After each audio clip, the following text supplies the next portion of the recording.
Section 1. A world wrapped in fire. There is a particular kind of silence that settles just before a great storm. Not true silence, not the comfortable kind you find on a quiet evening or a still morning, but the kind that has weight to it, the kind that presses down on the chest and makes the air feel thick and strange. The animals go still, the birds stop calling, even the wind seems to hold its breath. And for one suspended moment, everything in the world waits. That is what Westeros felt like in the final years of King Viserys I. A whole continent, vast and old and scarred by 100 smaller wars, holding its breath. The great houses had lined their pieces up across the board, old alliances had shifted, new ones had quietly taken shape. And somewhere beneath all the ceremony and the feasts and the tournaments and the carefully worded letters passed between castles, a war was building that would not just reshape a dynasty, it would break it. It would hollow the Targaryens out from the inside, leave them standing with no dragons and no unity, and plant the seeds of every conflict that came after. This is the story of the Dance of Dragons, and before we can understand what it was, we have to understand what it cost. Because the numbers, when you actually sit with them, are genuinely staggering. In the span of roughly 2 years, from 129 AC to 131 AC, Westeros lost more dragons than at any other point in recorded history. They did not die to foreign enemies, or to some great plague, or to any ancient curse.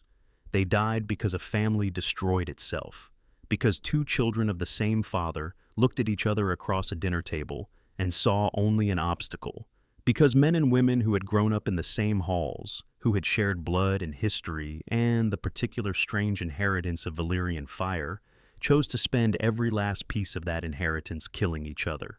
By the time the dance ended, almost all of the Targaryen dragons were dead. Not injured, not missing, dead. The greatest military force the known world had ever seen, dismantled in the space of 2 years by the very people it belonged to.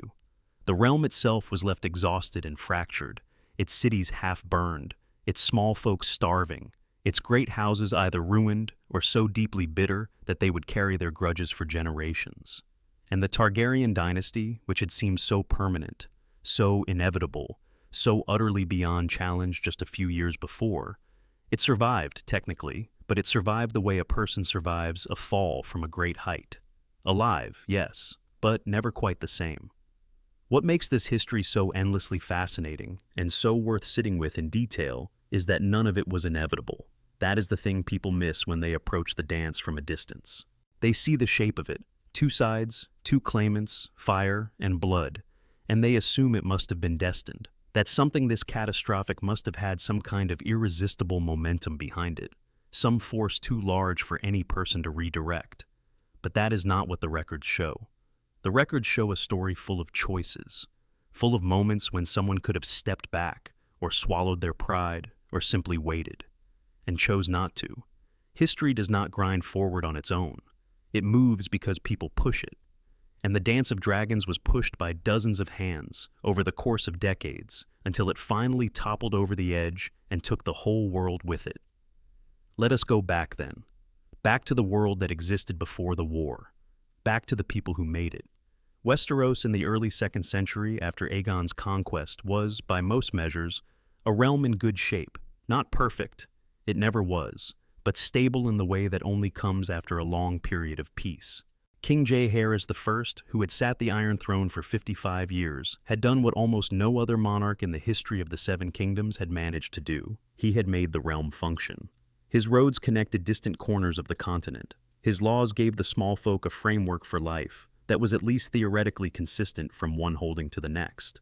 His partnership with his queen, Alysanne, had earned them genuine affection from the people they ruled. Not just respect, not just fear, but something closer to love.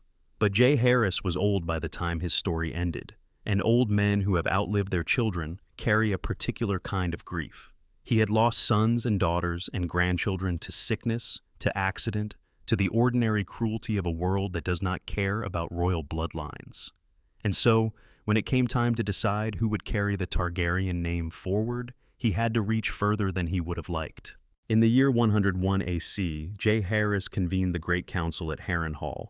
Lords from every corner of the realm came to settle the question of succession, Because Jaehaerys was old and the line of inheritance was tangled. The two principal claimants were Princess Rhaenys Targaryen and Prince Viserys Targaryen.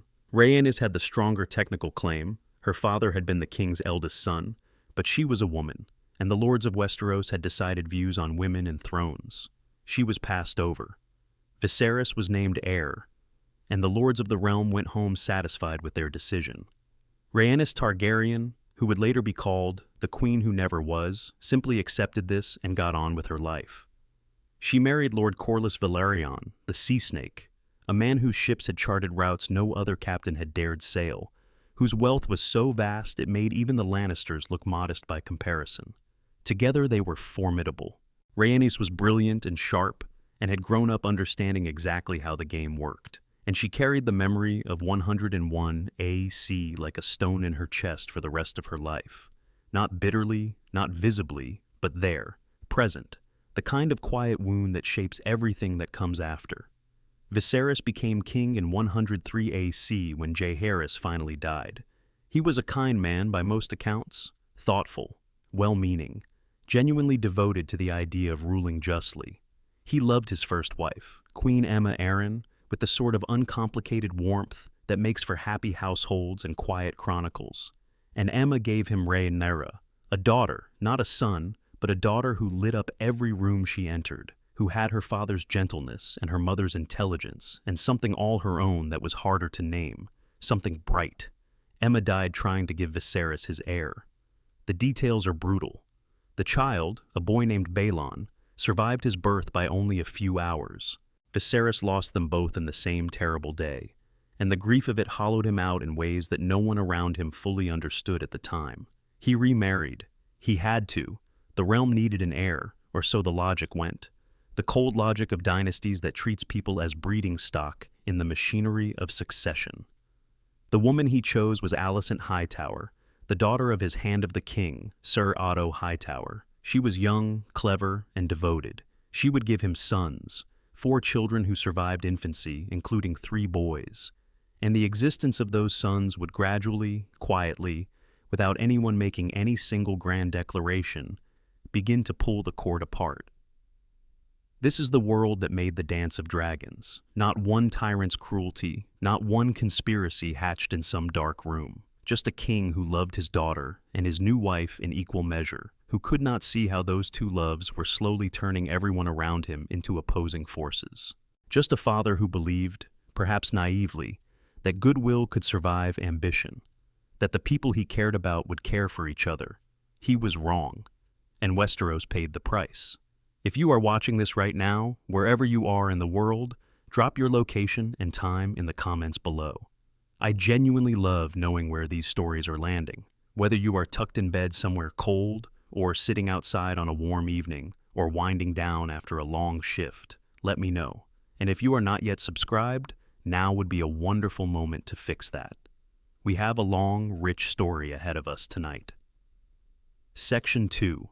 The Seeds of Division. Viserys, Rhaenyra, and the making of 2 courts. There is a moment, documented in Fire and Blood, that tells you almost everything you need to know about how this war began. It was a tournament held in the year 111 AC at King's Landing, and it was a significant enough event that all the great houses had sent their finest knights, and all the court had dressed to impress.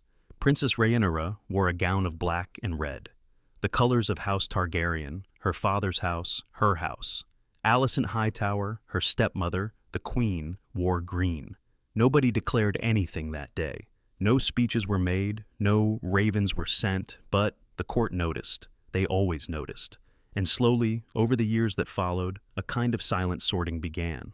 Those who wished the world to know they stood with Rhaenyra started wearing black. Those who stood with Alicent and her children started wearing green. 2 colors, 2 courts living inside the same red keep, eating at the same tables, bowing to the same king, and silently, relentlessly sorting themselves into factions that would one day have names, the Blacks and the Greens.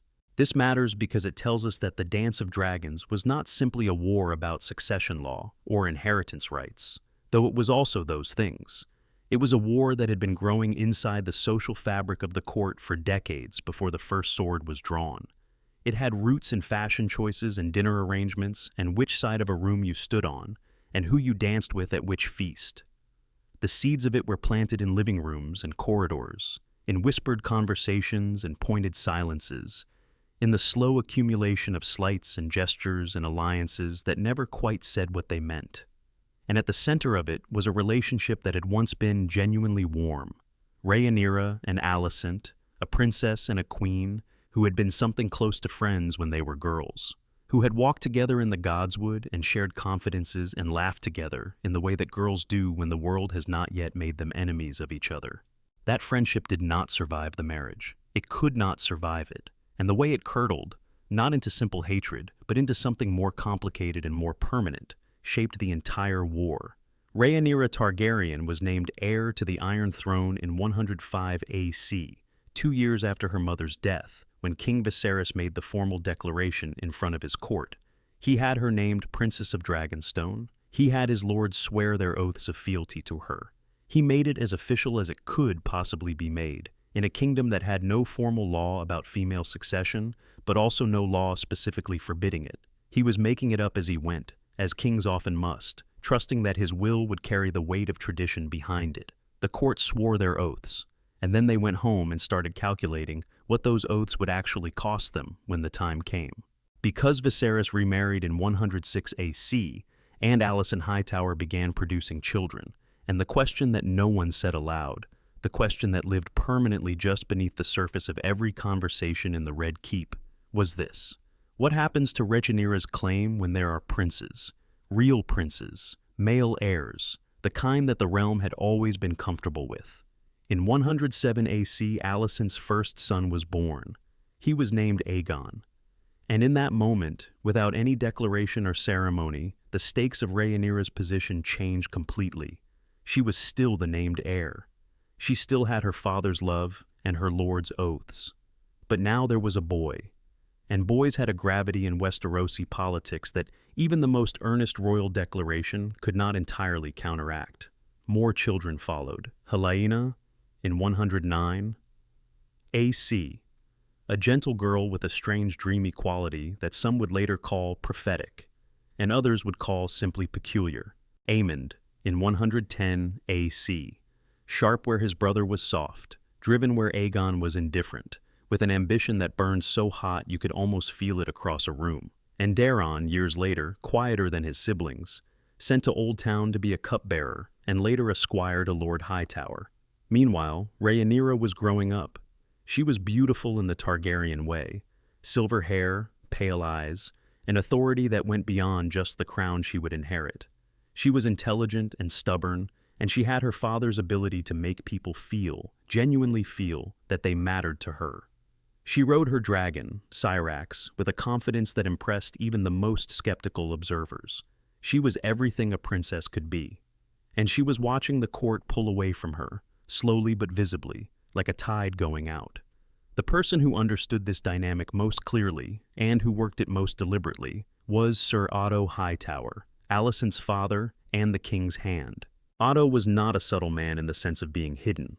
Everyone knew what he wanted. What made him effective was that he was patient. He understood that power rarely comes from direct assault. It comes from positioning, from being where you need to be when the moment arrives, from spending years cultivating the relationships and the structures that will do your work for you when the time comes. Otto had placed his daughter in the king's path when Viserys was at his most vulnerable, grieving, isolated, in need of warmth. Whether Alicent was entirely willing in this scheme, whether she fully understood what her father was doing with her life, is something that Fire and Blood leaves genuinely ambiguous. The later history, the version written by people who lived through the war, does not give Alicent the benefit of much doubt. But the more nuanced reading suggests a young woman who was genuinely fond of Viserys, who grew to love him in her own complicated way, and who was also never entirely free from her father's design. What is clear is that by the time Rhaenyra was a young woman, the court had fundamentally changed shape. The king's small council had been carefully stocked with people sympathetic to the Hightower position. The great lords had watched the political weather and were hedging, most of them, keeping their declarations vague and their options open. And the question of whether a woman could actually hold the Iron Throne, Not in theory, not as a named heir with oaths sworn to her, but in the hard physical reality of wielding power over the most resistant lords of the realm, was one that hung over everything like smoke. Rhaenyra's own first marriage did not help. She wed Sir Lenor Velaryon in 114 AC, the son of Corlys and Rhaenys, a political alliance that made sense on paper and was quietly uncomfortable in practice. Leonor preferred the company of men.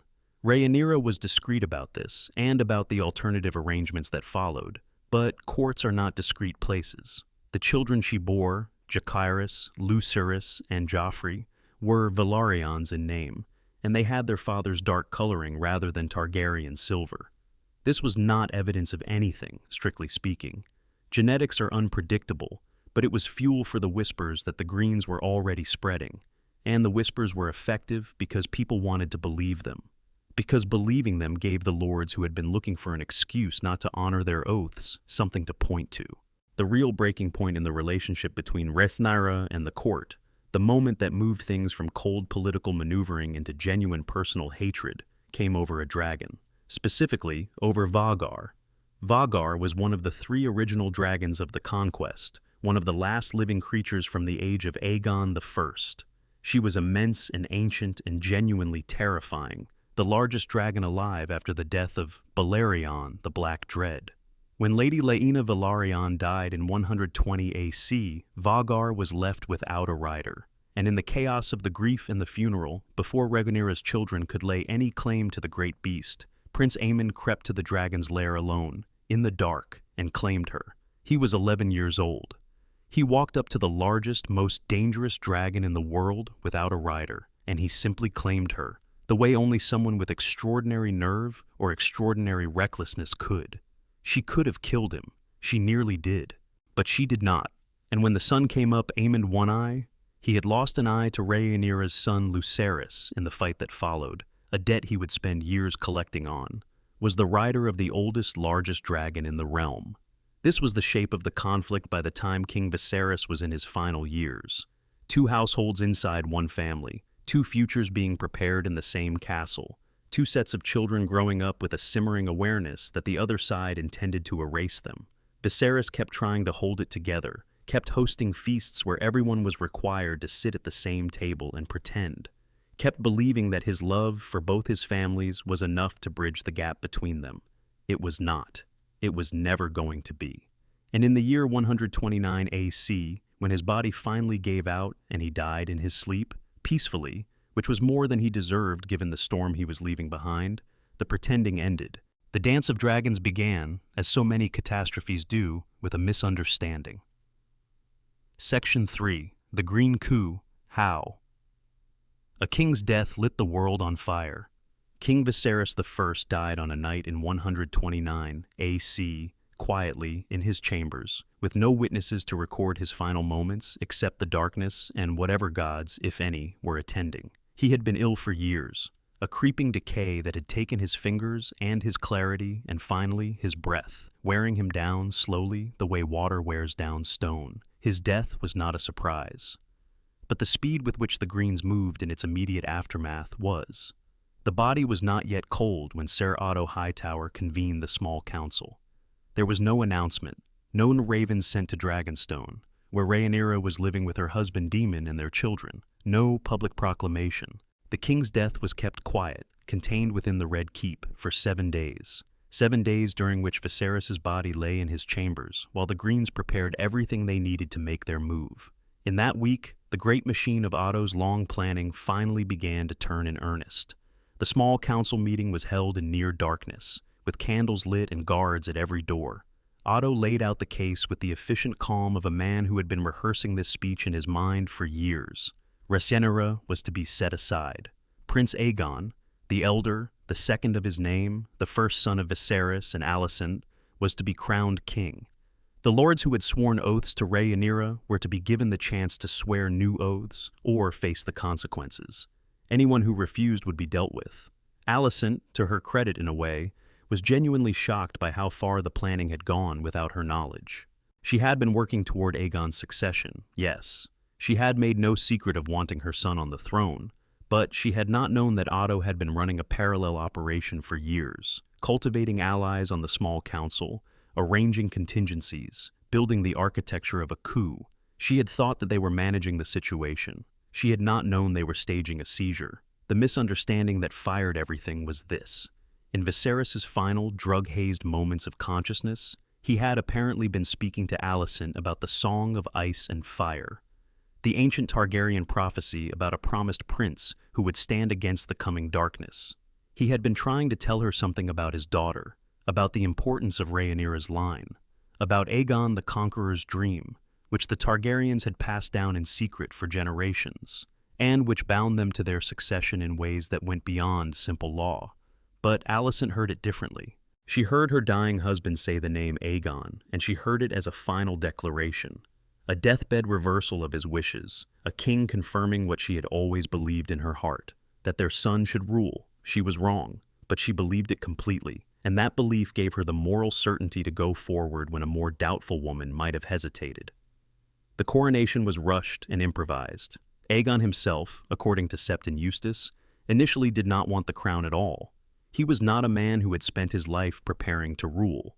He had spent his life doing rather the opposite, drinking, carousing, fathering bastards in Flea Bottom, treating his princely existence as an extended opportunity for pleasure rather than responsibility. It was Ser Criston Cole, the Lord Commander of the Kingsguard, who persuaded him. Cole argued, with the particular ruthlessness of a true believer, that if Aegon did not take the crown, Rhaenyra would kill him and his children to secure her throne. Whether this was a genuine fear or a calculated manipulation is hard to know, but it worked. Aegon put on the crown. The ceremony was held at the Dragon Pit, that great dome structure on the Hill of Rhaenys, built to house the Targaryen dragons, chosen now because its thick walls and massive bronze doors made it defensible. Ser Criston Cole crowned Aegon.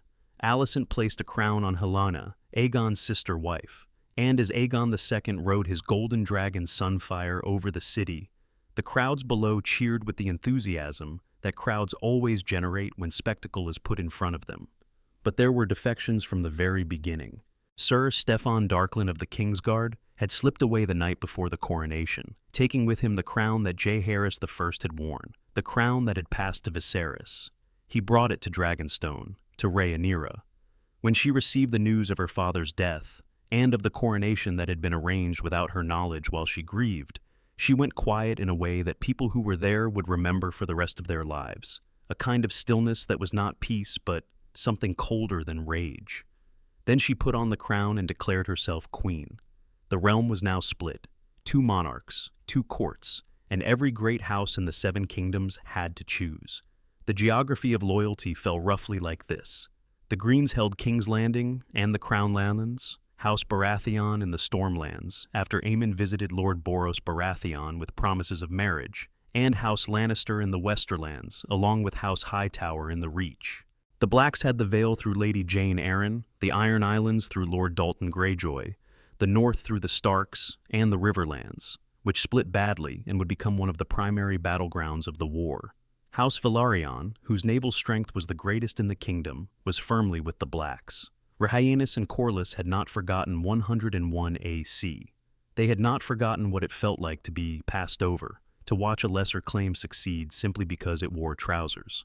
The peace negotiations that followed the coronation were brief and went nowhere. Otto traveled to Dragonstone with terms. Rhaenyra would be pardoned, her children's rights to Dragonstone and Driftmark would be secured, and in return, she would abandon her claim to the throne and swear fealty to Aegon. Rhaenyra and Daemon met the delegation on the beach, with Syrax and Caraxes coiling overhead, and they declined. Rhaenyra named her brother a usurper. Daemon called the Greens traitors. The war began. The first actual combat death of the dance came quickly. Rhaenyra sent her sons as envoys, Jacaerys to the Vale in the north, Lucerys to Storm's End. It was a task suited to young princes, relatively safe, more ceremony than risk. But when Lucerys arrived at Storm's End on his dragon Arax, he found that Prince Aemon had gotten there first. Lord Boros Baratheon had already committed to the Greens. Lucerys had no message to deliver, and no choice but to leave. Aemon followed him out into the storm. What happened above Shipbreaker Bay, in the dark and the driving rain, is one of the defining moments of the entire war, not because of its scale, but because of what it made irreversible. Aemon rode Vhagar, that vast and ancient beast, and he chased Lucerys and young Arax through lightning and churning clouds. Whether he intended to kill them or simply to frighten and humiliate his nephew, the accounts do not agree. What they agree on is the outcome. Vhagar was old and enormous, and she had a will of her own, and in the chaos of the storm she closed her jaws on Arax and Lucerys both, and that was the end of them. A prince was dead, a dragon was dead, and somewhere on Dragonstone, Rhaenyra received the news and began to understand what kind of war she was actually in. Section 4. The Blacks Rise. Rhaenyra's council and the dragons they had. The death of Lucerys Velaryon changed everything, the way that the first actual blood always changes a conflict that has been simmering in threats and posturing. Before, there was still a version of this story where someone blinked, where some negotiation found its way to an agreement, where the worst could be avoided. After Lucerys fell into Shipbreaker Bay, that version of the story stopped being available. The grief that moved through Dragonstone that night was real, and it was total, and it hardened into something that grief sometimes hardens into: purpose.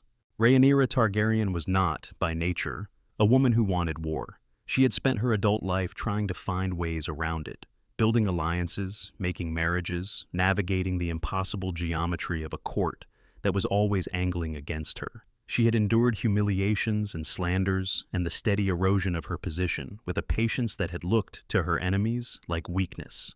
But there is a thing that happens to people who have been patient for too long when the line is finally crossed. The patience does not disappear. It transforms. And what it transforms into is often more dangerous than rage ever was. She gathered her council. The people around her in those early days of the war were remarkable in their different ways. Daemon Targaryen, her husband, her uncle, the rogue prince, brought a military ferocity and a ruthlessness that Rhaenyra herself did not possess and probably did not want to think too hard about. Corlys Velaryon, the sea snake, brought the largest fleet in the realm and a lifetime of tactical brilliance. Rhaenys, the queen who never was, brought her dragon melees, her experience, and the particular kind of resolve that belongs to people who have already lost something once and refuse to lose it again. And Jacaerys, Rhaenyra's eldest son, young, serious, determined to be worthy of the name his mother was fighting to preserve. The Black Council's first task was to understand what they actually had, and what they had, most critically, was dragons. At the start of the war, the dragon count roughly favored the Blacks. Rhaenyra held Syrax, her personal mount. Daemon had Caraxes, the blood worm, a lean and terrifying creature that was not the largest dragon alive, but was perhaps the most aggressive. Rhaenys had Melees. Jacaerys had Vermax. The younger princes had their own smaller dragons. And on Dragonstone, there were several wild or unclaimed dragons, beasts who had no riders, who lived in the caves of the volcanic island and had not been claimed since their previous riders died. The largest of these was Vermithor, who had been ridden by King Jaehaerys I himself, and was now ancient and enormous and without a bond. If the Blacks could find riders for those unclaimed dragons, they would have a decisive advantage in the air. The Greens had Vhagar, still the largest living dragon, ridden by Aemond. They had Sunfire, Aegon's beautiful golden mount. And they had a handful of others, including Tessarion, the Blue Queen, who would be ridden by Prince Daeron in the Reach. But they did not have the depth of dragons that Dragonstone's population of unclaimed beasts represented. The problem was riders. You could not simply hand a dragon to someone who wanted one. The bond between dragon and rider was specific and finicky and dangerous for anyone who approached it without the right blood. The Targaryens and Velaryons and their various cousins and bastards carried something in their lineage, some quality of Valyrian blood, some resonance that the dragons recognized, that made bonding possible. And there were people scattered through the realm who carried some of that blood without knowing it, or without having ever had the opportunity to test it. Jacaerys issued what came to be known as the Sowing, an open call to anyone of dragon seed blood on Dragonstone and in the surrounding waters, offering rich rewards to anyone who could successfully claim and ride one of the island's wild dragons. It was a desperate gamble, and it was costly. By the best available accounts, at least 16 people died in the attempt before any of the dragons were successfully claimed. The wild beasts were not gentle in their refusals. People were burned, crushed, and eaten in the tunnels and the caves of Dragonstone, as they approached creatures who had no interest in being approached. But some succeeded. A young man named Adnam of Hull, the bastard son of Sir Lionor Velaryon, claimed sea smoke. His brother Alyn eventually bonded with another, a former prostitute named Mysaria, who had her own complicated relationship with Daemon's world, became a key figure in the Black's intelligence operations. And Nettles, a young woman of uncertain origin with tangled hair and a quiet fierceness, claimed the older wild dragon Sheepstealer, not by force, but by patience, bringing the beast fresh sheep every morning until it accepted her. These dragon seeds, baseborn, unheroic, with no great houses behind them, became some of the most important figures of the war. Their presence on Dragonback changed the arithmetic of the conflict in ways that the Greens had not anticipated. Meanwhile, Rhaenyra and her council were also working the political map. The Velaryon fleet established a blockade of the Gullet, the narrow channel between the eastern coast of Westeros and the island of Dragonstone, through which virtually all maritime trade into King's Landing had to pass. The economic effects were almost immediate. Ships could not reach King's Landing. Food prices rose. The small folk of the city, who had no stake in which Targaryen sat the throne, began to feel the war in their own empty stomachs. The Blacks also began a diplomatic campaign in the north and the Vale, where Jacaerys traveled on his dragon, presenting himself not just as a prince asserting his mother's claim, but as a young man making genuine promises. To Lady Jane Arryn in the Eyrie, he swore oaths.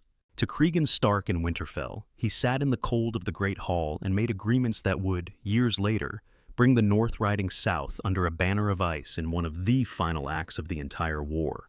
Both sides were positioning, both sides were building, and the first great battle was coming. Section 5. Blood and Cheese. A son for a son. There are events in history that are so specifically horrible, so precisely calibrated to produce the maximum amount of psychological damage in the minimum number of actions, that they become more than just incidents. They become symbols. They become the moment that a conflict stops being about principles or claims, or the question of who has the better legal argument, and starts being about something rawer and simpler and harder to contain. Damage for damage, loss for loss. The death of Prince Lucerys Velaryon at Aemon's hands was answered within weeks by something that, even now, centuries removed, is genuinely difficult to describe with any degree of calm. Daemon Targaryen was at Harrenhal when the Raven arrived with news of Lucerys' death.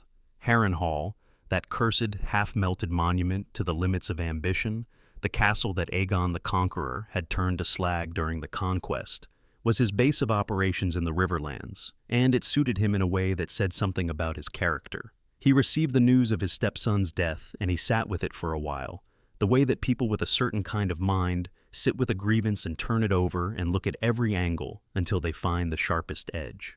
Then he sent a message to his former mistress Mysaria, who was now his spymaster in King's Landing, a woman who had survived the lowest rungs of that city's society and who understood its hidden geography, its tunnels and its rat-filled passages and the people who moved through its underworld like shadows. The message was simple in its shape, a son for a son. Mysaria found the men she needed. Two of them, later known only by the names history gave them, Blood and Cheese. Blood had once been a sergeant in the city watch of King's Landing before he lost his gold cloak for beating a woman to death in a drunken stupor. He was a large man and violent, and not burdened by anything that might be called conscience. Cheese was a rat catcher who knew the Red Keep the way that people know places they have moved through invisibly for years. Every hidden passage, every bolt hole, every place where the walls could be opened from the inside if you knew which stone to press. Together they slipped into the Red Keep through those hidden passages. Their target was Aemon, but Aemon was not where they expected him to be, and Cheese knew another way to collect the debt. What happened in the Tower of the Hand that night is one of the darkest passages in Fire and Blood. Queen Helaena, Aegon's sister-wife, a gentle and dreamy woman who had been showing signs of prophetic sensitivity for years and who was already visibly breaking under the weight of the world she lived in, was in her chambers with her 3 children, her twins, Jaehaerys and Jaehaera, her youngest son, Mylor. Blood and Cheese entered the room. They told Helena that they were debt collectors. They told her she had to choose which of her sons would die, a son for a son. In the book, the scene that follows is something that George R. Martin wrote with a specific kind of cruelty, the kind that understands exactly how to maximize the horror of a moment. Helena chose her youngest. She named Maelor, her toddler, the one too young to understand, perhaps hoping some instinct told her the men would show mercy to a baby, or perhaps simply choosing the child she thought would suffer least from what was coming. But Blood and Cheese beheaded Jaehaerys instead, the 6-year-old, the heir, the boy whose face would haunt his mother for whatever remained of her life. And they left with the prince's head as proof of payment. Helena ran. She found her way into her mother Alicent's chambers and told her, in the flat, shocked voice of someone whose mind has already started to go somewhere far away, that they had killed the boy. It is said that she never fully recovered from that night. She fell into grief and madness by degrees, barely sleeping, barely eating, retreating from the world that had done this to her until, in the end, there was nowhere left to retreat to. The effect on King Aegon was different. He went into a rage that his advisors spent weeks managing. The political fallout was severe. His hand, Otto Hightower, told him explicitly that the goodwill generated by the late Prince Jaehaerys' public funeral, the genuine sympathy of the small folk, had been entirely erased by what Aegon did next. Suspecting that the rat-catchers of the Red Keep had enabled Cheese's access to the castle, Aegon had all of them hanged. He replaced them with cats. None of the rat-catchers were actually involved. It was the pointless cruelty of a man who could not reach the people who had hurt him, and so hurt the people he could reach instead. Blood was caught 2 days later at the Gate of the Gods, still in possession of the prince's head, and tortured for 13 days before he died. He gave up names. He confirmed Daemon's involvement. Whether he gave up Mysaria's role is less clear. Cheese was never caught. In one of history's smaller ironies, the man who had murdered a prince disappeared back into the rat-filled underbelly of King's Landing and was never found. The war had moved somewhere it could not come back from. Whatever slender hope of negotiation had survived Lucerys' death was gone. The Blacks had shown they would kill children. The Greens had already shown they would kill young men on dragons. Both sides now had grievances that could not be settled with words, and the armies were already moving. Otto Hightower, who had engineered the Green Coup, who had spent decades positioning himself as the indispensable man, found himself increasingly at odds with Aegon's desire for direct military action. Aegon wanted blood and battles. Otto wanted patience and politics. The disagreement came to a head after the massacre of the rat-catchers, when Otto told Aegon, in what must have been one of the great moments of brutal political honesty in Targaryen history, that his father had never wanted him to be king. Aegon dismissed Otto as his hand on the spot and gave the position to Sir Criston Cole, the kingmaker, who was altogether more agreeable to the idea of taking the fight directly to the enemy. With Cole in charge, the war on the ground began to take shape. Section 6. Fire Meets Fire. The Battle of Rook's Rest, the first major pitched dragon battle of the Dance of Dragons, happened at a place called Rook's Rest, and it demonstrated something that everyone involved in this war would have to learn and keep relearning at tremendous cost. When you use dragons as weapons against other dragons, the outcome is not as controllable as you think. Sir Criston Cole, commanding the Green Army on the ground, had developed a plan. He would march his forces to Rook's Rest, a small castle in the Crown Lands that had declared for the Blacks, and lay siege to it. The castle would send for help. Help would come in the form of a dragon. And when it did, Criston's trap would be waiting. Princess Rhaenys answered the call. She rode Meleys, the Red Queen, a dragon with scales the color of a deep fire, an older beast, experienced and enormously powerful. Rhaenys was not young, and she was not reckless, and she understood exactly the tactical situation she was flying into. What she may not have known was the full extent of what Criston had arranged. As Meleys descended on the Green Army and began her work, sweeping low across the lines, burning ranks of soldiers, the kind of one-sided aerial assault that gave the Blacks their advantage in most open engagements, Criston sprung the second half of his trap. A signal went up, and from the forest where they had been waiting, Aemond and Vhagar emerged. But before Aemond could close the distance, Aegon himself arrived on Sunfire, apparently unable to stay out of his own battle. He was not supposed to be there as an active combatant. His advisors had told him to wait. He did not wait. He flew Sunfire directly at Rhaenys and Meleys, and what followed was a three-dragon engagement that turned the skies above Rook's Rest into something that people on the ground described afterward as looking like the world itself was on fire. Rhaenys, when she understood that she was surrounded and that the battle was lost, made a choice. She did not run. She had not run in 101 AC, and she did not run now. She turned Meleys toward Aemond and Vhagar, chose her moment, and attacked with everything she had.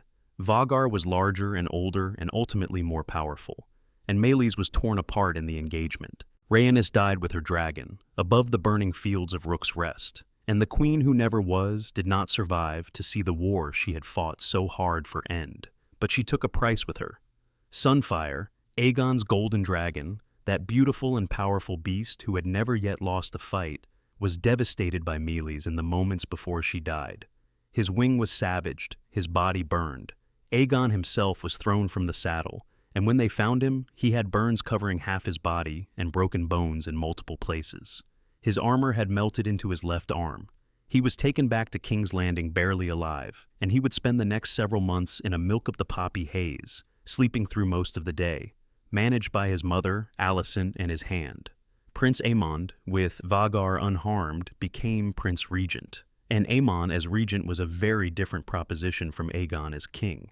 Where Aegon was impulsive and self-indulgent, Aemon was calculating and cold. He had been the quiet one, the overlooked one, the prince who lost an eye and gained Vhagar and spent years waiting for the moment when his moment arrived. Now it had arrived, and he intended to use it. Under Aemon's direction, the Green Campaign became more aggressive. The Crown lands were systematically ravaged. Harrenhal, a key black stronghold and Demon's base of operations, became a priority target.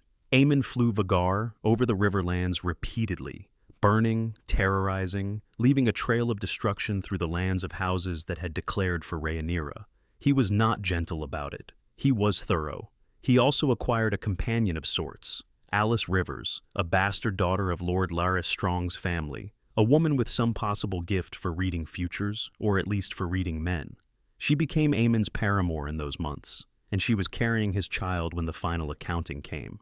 The history is not always kind about Alice, but she stayed with him, which, given what was coming, says something about either her courage or her fatalism. The Battle of Rook's Rest established the brutal terms of the war from that point forward. Dragons were not decisive weapons in the old way, the way they had been when Aegon the Conqueror burned the armies of the Reach and the Stormlands simultaneously, and the opposing kings bent the knee. When dragons fought each other, they destroyed each other, and the side with more dragons did not simply win. It lost less. But it still lost, and every loss was irreplaceable. Section 7. The Battle of the Gullet. Fire on the Water.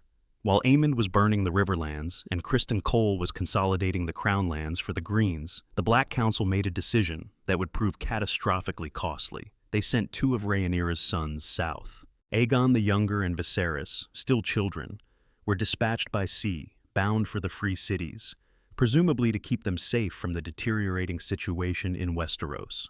Jacaerys accompanied the fleet in an advisory capacity, riding Vermax. What none of them knew was that the Triarchy, a naval alliance of three of the Free Cities, Lys, Myre, and Tyrosh, had been hired by Aegon's Master of Coin, Tyland Lannister, to break the Velaryon blockade of the Gullet. The Triarchy fleet, commanded by a Lysene admiral named Sharako Lohar, was already on the move when the Black Fleet sailed into the narrow waters. The Battle of the Gullet, fought in the early days of 130 AC, was one of the most catastrophically dramatic naval engagements in the history of the Seven Kingdoms. Sharako Lohar divided his ships into two forces, attacking from both ends of the channel simultaneously, catching the Velaryon fleet in a pincer. The fighting on the water was brutal. The Triarchy fought with a relentlessness that spoke to well-funded professional soldiers who did not particularly care about the politics of the people paying them. But the most devastating events happened in the air. Jacaerys mounted Vermax and swept down on the Triarchy fleet, burning ships, turning the channel into a nightmare of smoke and fire, and screaming men trying to swim clear of burning hulls. He was effective, more than effective, and for a time it seemed like Dragonfire would turn the battle. Then Vermax flew too low over a burning vessel, took too many crossbow bolts from the soldiers still fighting on its deck, and went down into the water. Jacaerys leapt from his dying dragon and tried to survive in the chaos of burning ships and churning sea. He did not survive. He was shot or drowned or both. The sources do not entirely agree, and the heir to Rhaenyra's cause, the eldest son of the Dragon Queen, sank beneath the waters of the gullet and was not seen again. Aegon the Younger escaped on his small dragon, Stormcloud, who took lethal wounds in the flight and died after landing on Dragonstone, leaving the youngest prince alive but without a mount, an observer now rather than a combatant. Viserys, on the ship that was captured, was taken prisoner by a Tyroshi captain and disappeared into the Free Cities for years, believed dead by many of his own family. The battle was a disaster for the Blacks in terms of the princes. It was also a disaster in terms of dragons. Stormcloud was dead. Vermax was dead. The blockade of the gullet was broken. King's Landing could receive supplies again, and the economic pressure that the Blacks had been relying on was substantially relieved. Rhaenyra, when she received the news, was already under enormous strain. Her 3 sons by Laenor were dead or missing. Her husband Daemon was fighting in the Riverlands. Her council was increasingly fractured as the pressures of a long war began to reveal the different visions and different priorities of the people in it. And still the war demanded more. The sowing, the attempt to find riders for Dragonstone's wild dragons, had produced results in the form of the dragon seeds, Adam of Hull on Seasmoke, Nettles on Sheepstealer, and most remarkably, a huge coarse man named Ulf the White and a former inn-worker named Hugh Hammer had succeeded in claiming Silverwing and Vermithor, respectively.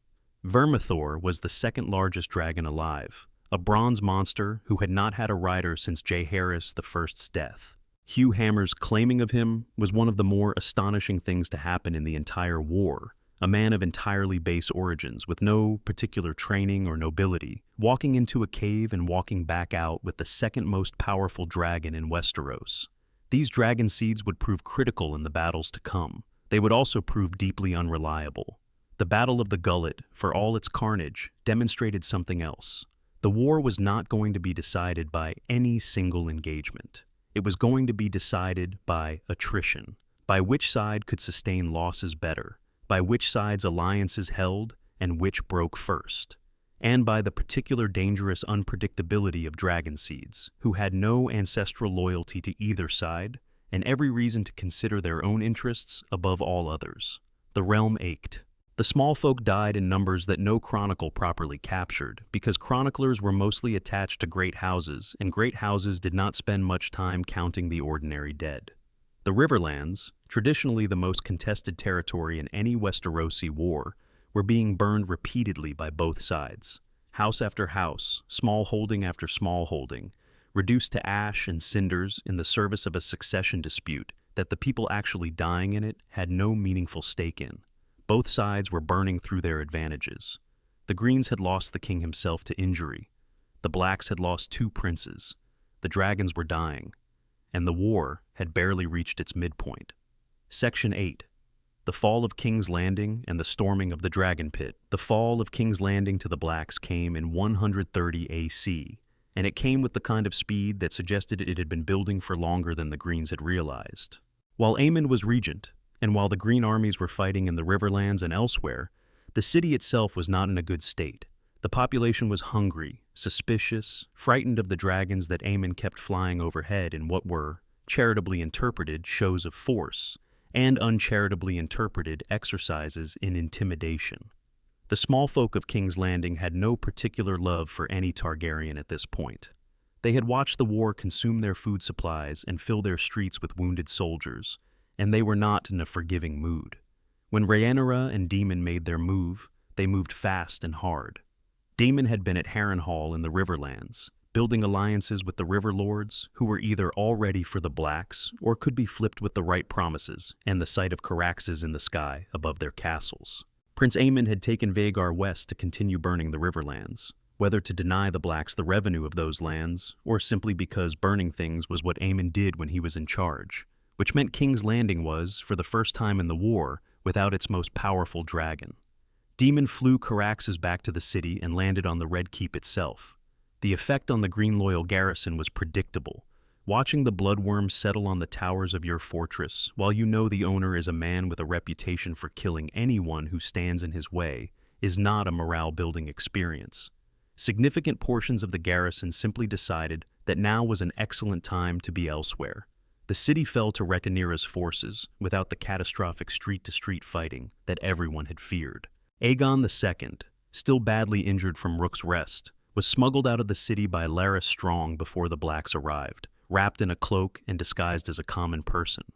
It was a genuinely impressive piece of extraction work, and it set up the later stages of the war in ways that nobody understood yet. But in the immediate moment, Rhaenyra entered King's Landing as its queen, took the Iron Throne, and began trying to consolidate her position. This is where the war entered its most painful phase for the Black Keys, because Rhaenyra's reign over King's Landing lasted roughly 6 months, and every week of it was harder than the last. The Greens had not been defeated in the field, they had simply been outmaneuvered in the capital, and their armies were still active. In the Reach, Prince Daeron was winning battles. At Tumbleton, a significant engagement ended with the Green Army's victory and the deaths of more Black loyalists. More critically, the Dragonseeds who had fought under the Black Banner were beginning to show signs of the independent interests that everyone had suspected might eventually emerge. And then, Helaena died. Queen Helaena Targaryen, who had been kept as a captive in the Red Keep after Rhaenyra took the city, died in 130 AC. The official cause in the pro-Black accounts is suicide, a woman who had been hollowed out by grief and trauma, finally reaching the end of what she could endure. The small folk of King's Landing, who had loved Helaena in the way they occasionally loved gentle royals who did not seem to want anything from them, did not believe the official account, or rather, they did not care about the distinction between suicide and murder when there was a convenient person to blame. They blamed Rhaenyra. The riots began in the streets. A preacher called the Shepherd had been haranguing the people of King's Landing for weeks, a wild-eyed figure who understood the rhythms of a frightened crowd and knew exactly what to tell them. He told them the dragons were the source of all their suffering. He told them that as long as the dragons lived, the realm would burn. He told them that God's-fearing people should not be ruled by fire worshippers and their monsters. And in the particular volatile mix of grief and hunger and fear that was King's Landing in late 130 AC, that message found purchase.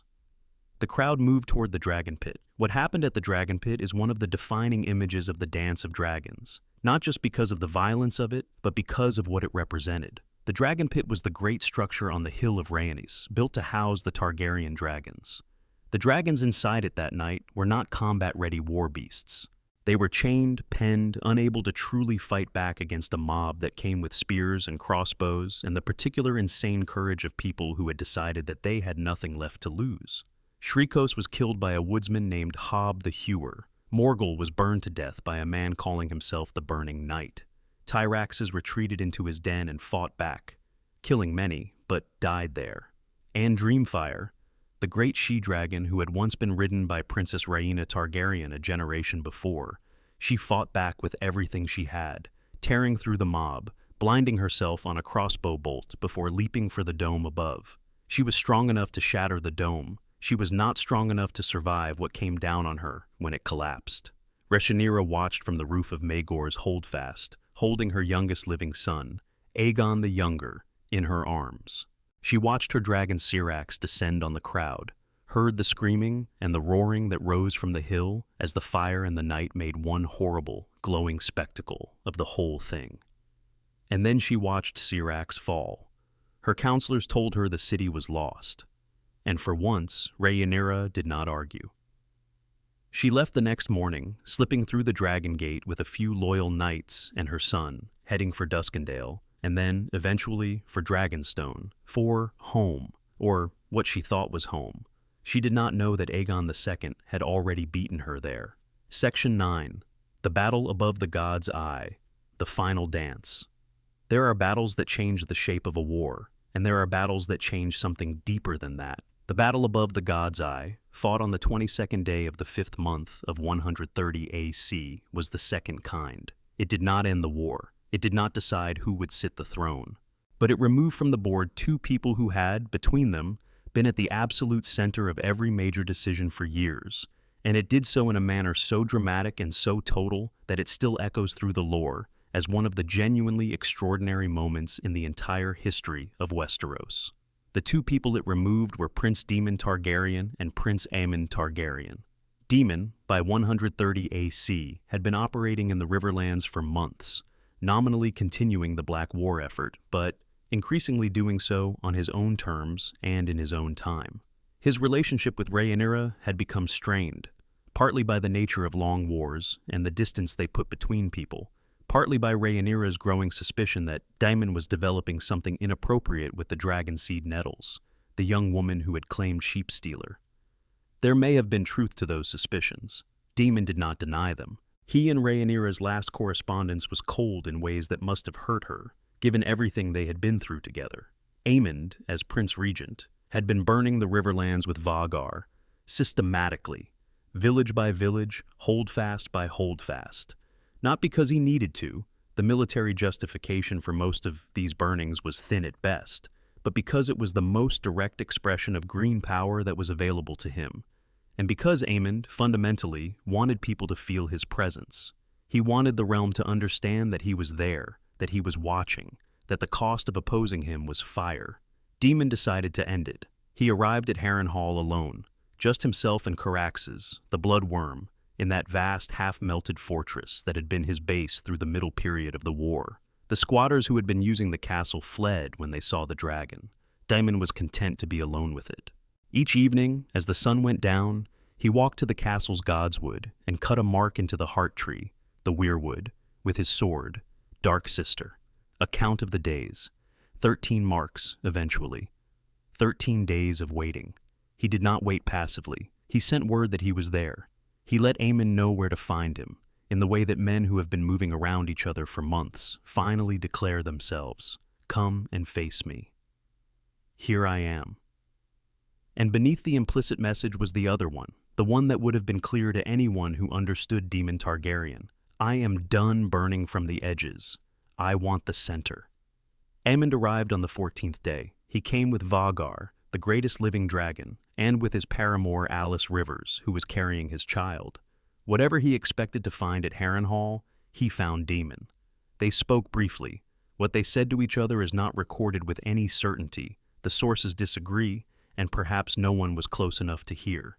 Then Aemon kissed Alice goodbye. He kissed her with the intensity of a man who knows he might not come back, or who has simply decided that the moment deserves to be marked. He fastened his saddle chains to Vhagar with care. Daemon, mounting Caraxes, left his chains hanging loose. This detail has been analyzed endlessly by everyone who has written about the battle since. Was it carelessness? Was it confidence?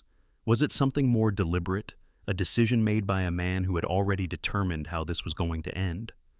The sun was setting when they took to the air. The skies above the God's Eye, the great lake near Harrenhal, the largest lake in all of the Seven Kingdoms, turned orange and red, and then they turned the deeper red of dragonfire, and the sounds of what happened next could be heard for 12 miles in every direction. Caraxes was smaller than Vhagar. He was also faster, more aggressive, and ridden by a man who had been fighting dragons his entire adult life, and who had not survived as long as he had by fighting fair. The bloodworm came at Vhagar from her blind side. Aemon rode with only one working eye, a legacy of the childhood fight he had won and lost simultaneously when he was 11, and closed his jaws on her neck. The two great dragons grappled in the failing light above the lake, tearing at each other, wrapping around each other, falling and recovering and falling again. And then Daemon did something that no one who was watching expected. He stood up in his stirrups. He left his unchained saddle. He leapt. From one dragon to another, through open air, above the God's Eye, Daemon Targaryen jumped. He landed on Vhagar's neck, or close enough to it, and before Aemon could respond, or Vhagar could shake him off, he drew Dark Sister and drove it through the prince's visor and into his remaining eye, and through whatever was behind it. Aemon died in the saddle above the God's Eye, the sword of queens buried hilt deep in his skull. And then both dragons fell. Vhagar crashed into the lake. Caraxes, mortally wounded, managed to crawl from the water to the shore, where he died near Harrenhal. Aemon's body was found years later on the lake bed, his armored bones still chained to Vhagar's saddle, with Dark Sister through his eye. The skull of Vagar was eventually brought to King's Landing and displayed in the throne room. Daemon's body was never found. The currents of the God's Eye, the years, the deep dark water, whatever claimed him, he was gone. Some people have suggested he survived. The mystery of his missing body has generated the kind of speculation that attaches to dramatic disappearances. Theories that he swam to shore, that he found nettles, that he lived out whatever years remained to him, somewhere far from the war he had helped create. The histories consider this unlikely to the point of impossibility, but Daemon Targaryen had survived things that should have killed him before, and people who loved him or feared him have always been reluctant to accept that he simply ended in a lake. He was 49 years old. He had spent his entire adult life at the absolute center of everything dramatic that happened in the realm. He had been a soldier and a schemer and a ruler and a rogue, and he had loved his niece and married her and stood beside her through 2 wars, and he died doing what he had always done, making the most dangerous possible choice and somehow making it work. Just this once, at the end, the lake was deeper than his luck. Aemond was 20 years old. He had been extraordinary, in the cold, sharp, particular way that people who are driven by a need to prove something are often extraordinary. He had claimed the greatest living dragon at 11. He had been the war's most feared active commander, and he died with his saddle chains carefully fastened and Dark Sister in his eye, and history remembers him as the Kinslayer and the One Eye, and the man who killed Lucerys and started everything falling. Both were gone. The dance continued. Section 10. The Last Deaths, the Poisoned King, and the World that Remained. The deaths of Daemon and Aemond removed the 2 most electrifying personalities from the war, and without them the final months of the dance had a different quality, not less violent. If anything, the killing accelerated in those last months, as both sides felt the exhaustion of it and tried to finish quickly, but duller in a strange way, more like the grinding end of an old machine than the passionate catastrophe it had been. The brilliance went out of it. What was left was just the terrible work of finishing. Rhaenyra fled King's Landing and made her way, in stages, to Dragonstone. The city had turned against her. The dragons in the pit were dead. Her son Joffrey had died in the storming of the dragon pit when he tried to mount Syrax and fell. She had almost nothing left. But she thought she had Dragonstone. She thought she had the volcanic island where her family had begun their Westerosi chapter, the castle carved from Dragonstone that had been Targaryen since before the conquest. She thought she had a base. What she found when the ship that carried her approached Dragonstone's harbor was her half-brother. Aegon II had not been idle in his milk-of-the-poppy-clouded months of recovery. He had not simply been healing.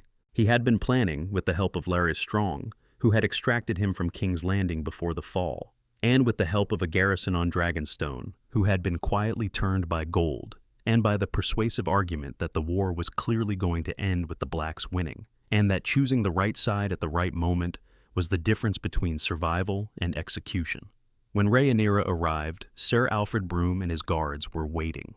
Her Queen's Guard were overwhelmed before they understood what was happening, and Rhaenyra, who had fought her entire life for a throne and a crown and the right to be who her father had named her, was brought before the crippled, burned, half-destroyed man who had spent 2 years consuming the world to deny her that right. The accounts of their final meeting are contradictory in the way that accounts of important things always are, shaped by the sympathies of whoever set them down. The pro-black account in Mushroom's Chronicle says Rhaenyra was dignified, that she looked at her half-brother's ruin and saw in it the price of the war they had both fought. The pro-green account in Septon Eustace says she laughed at the state of him, which might say more about Eustace than about Rhaenyra. What is not contradicted is what happened next. Aegon had Sunfire brought to the courtyard. Sunfire, that golden dragon who had never fully healed from Rook's Rest, who could no longer fly, who spent his days in the castle yard being fed sheep by the garrison. He was not the dragon he had been, but he was still a dragon. The smell of Rhaenyra's blood, drawn by Sir Alfred's dagger, roused him. He was not interested at first, then he was. Sunfire devoured his king's half-sister in 6 bites. Rhaenyra's son, Aegon the Younger, the boy who would become Aegon III and rule Westeros for decades, was made to watch. He was 10 years old. He never loved the dragons after that. He never had one of his own. He became, in adulthood, known as the Dragonbane. Not because he killed any, but because the last dragon died on his watch, and no one did anything particular to prevent it. The boy who had watched Syrax fall from the roof of the Red Keep, who had watched his mother be eaten in a castle courtyard, grew up to be a king who reigned for 26 years and spent most of them as far from fire and dragons as the duties of kingship allowed. Rhaenyra Targaryen, the half-year queen, died on the 22nd day of the 10th month of 130 AC. She had been named her father's heir when she was a child of 6. She had spent more than 2 decades fighting for a crown that always seemed to be just barely ahead of her. And the final cruel joke of her life was that she reached it and held it for roughly half a year before the city she had taken turned on her and the castle she fled to turned on her too. Her son, her surviving son, the only one left out of the 5 she had carried, became king eventually. Her line did not die. In that sense, she won. History remembers her as the rightful queen, the named heir, the woman who should have ruled. The Greens get the usurper and the kinslayer and the names that carry weight against them. The dance ended with Rhaenyra's children on the throne, not Alicent's. By the long arithmetic of dynasties, the Blacks won. But Aegon II was still alive, technically, still king, still refusing to accept the inevitable, even as the Black armies converged on King's Landing from multiple directions in late 130 and early 131 AC. Kermit Tully, a young lord whose ferocity had earned him a significant reputation in the Riverland campaigns, defeated Lord Boros Baratheon at the Battle of the King's Road, the last major Greenfield army destroyed. From the Vale, the Arryn forces were closing in. And from the north, riding under the Stark banner, came Cregan Stark with a northern army, honoring the oaths that Jacaerys had won in those early months of the war. The momentum was completely against the Greens. Their armies were broken or scattered. Their dragons were all dead. Their most effective commanders, Aemond, Criston Cole, who had died at the Butcher's Ball in the Riverlands, were gone. Aegon II, broken and burned in his Red Keep, had only his stubbornness left, and his stubbornness had outlasted everything else. He was considering ordering his nephew Aegon's ear cut off and sent to the approaching lords as a message. If my bloodline ends, so does hers, when someone in his immediate circle made a quieter decision. He was carried to his litter. He was given a cup of wine, Sweet Arbor Red, his favorite. When the guards lifted the curtain of the litter to bring him to his chambers, he was already dead, blood on his lips. The poison had been quick. Who exactly killed him remains one of the great open questions of Targaryen history. 22 men were eventually arrested and tried for the crime. The most likely candidates include figures from his own Kingsguard, members of the small council who had decided that the war was over and that the only thing standing between Westeros and peace was one broken king's refusal to accept it, and possibly Larys Strong himself, who had helped Aegon escape King's Landing and had spent the subsequent months managing his increasingly erratic commands.